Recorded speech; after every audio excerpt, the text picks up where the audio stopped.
Hello, YouTubers. We got quite late last night getting this right angle mini grinder fixed up last night, and didn't want to start it and record the last video. So this is the fourth video out of the series. Sorry, guys and girls, because it took my phone's running out of memory, so few of them just cut off after about 10-15 minutes.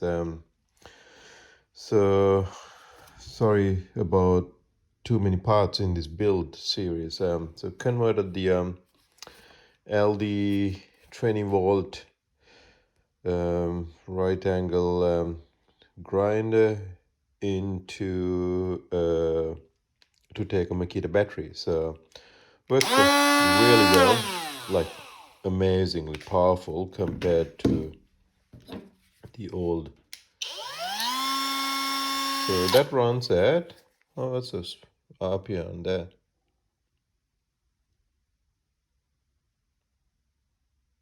$19,500 rounds revolutions per minute. M5. I don't think it's 1900. Look at that. When you look at that one, that is definitely. Is it the motor speed? It probably is.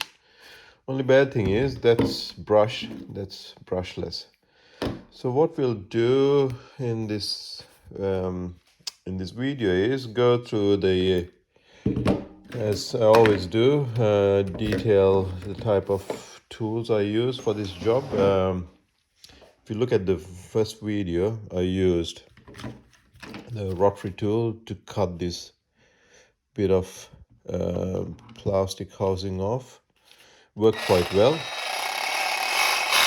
because previously I used these type of things on the Dremel, the rotary tool, to cut that plastic bit off, and it was a bit dangerous and took ages.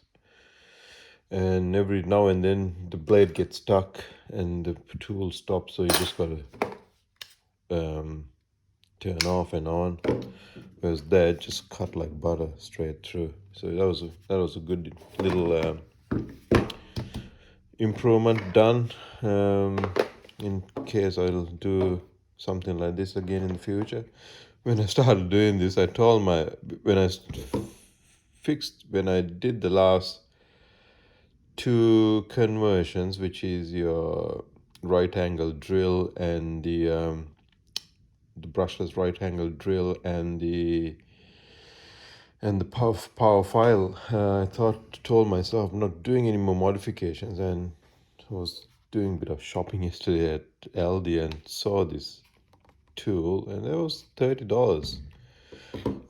Comes with 4 blades. I mean, you can't even get blades for like $3-4. So, and comes with this diamond blade as well to cutting tiles, porcelain tiles here. So that's really cool. I got another one which got little grooves cut in, and they cut quite well, porcelain and tiles. I think digs in. So that's probably what I'll do in this one, is just put some grooves, make that change, and it'll work quite well. What I thought I'll do is I'll compare the two tools, put a bit of metal, bit of steel. That's what I should have looked at. What type? How about we cut a bolt? We'll put one of those M6 or M8 bolt and cut that. And let's take this torch to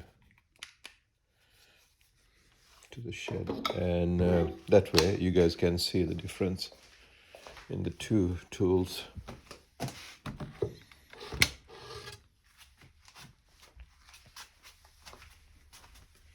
I need my glasses as well. So yeah, there's some goggles there. Maybe we should get the stand as well. Something you learn from doing these videos is how much, hey buddy, how much you gotta get prepared for beforehand to make a video. Just some of the videos you look at people doing these videos and you think, oh my god, it must be taking ages for them to get things prepared.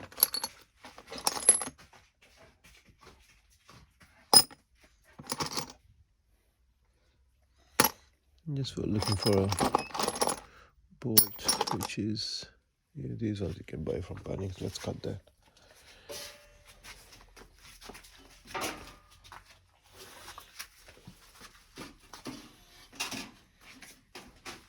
You okay?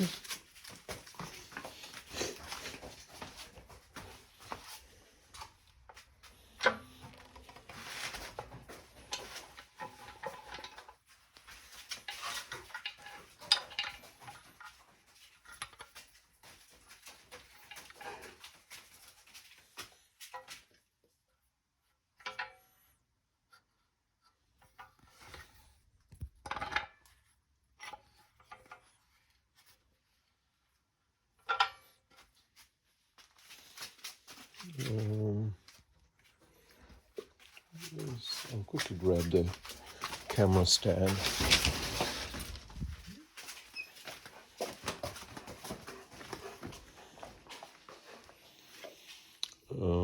What else do I need?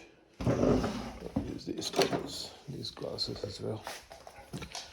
So yeah, to make a proper video, people must be spending a fortune of time trying to get the get all the video and all the stuff which is required. Yeah, so let's do the old one.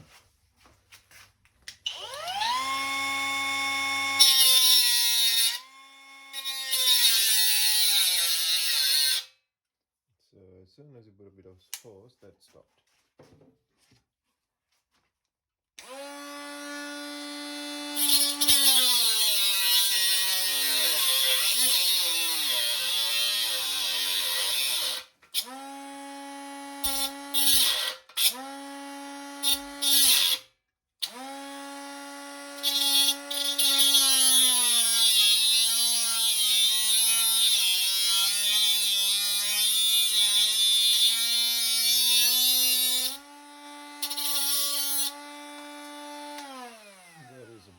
Tool.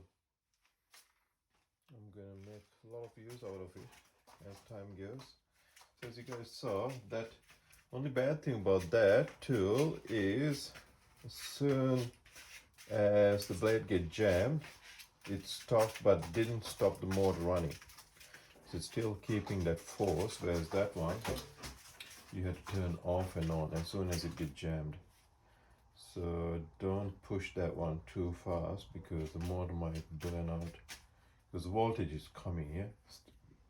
That's stuck, but the voltage is coming. So if you know what I mean, it's putting load into the brushes and it's putting the voltage in, and the current into the brushes and the copper coil, and it'll burn the coil. That's probably why they didn't make it as brushless.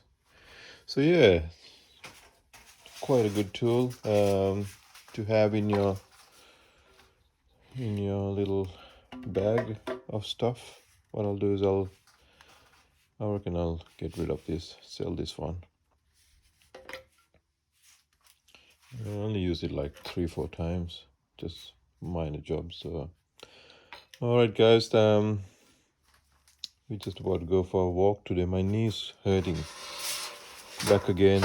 I did a 6K run yesterday, and I reckon it's the way I sit as well. When I'm sitting, I'm crossing my legs. Soon as, and we've been sitting a fair bit yesterday. I did read a book as well.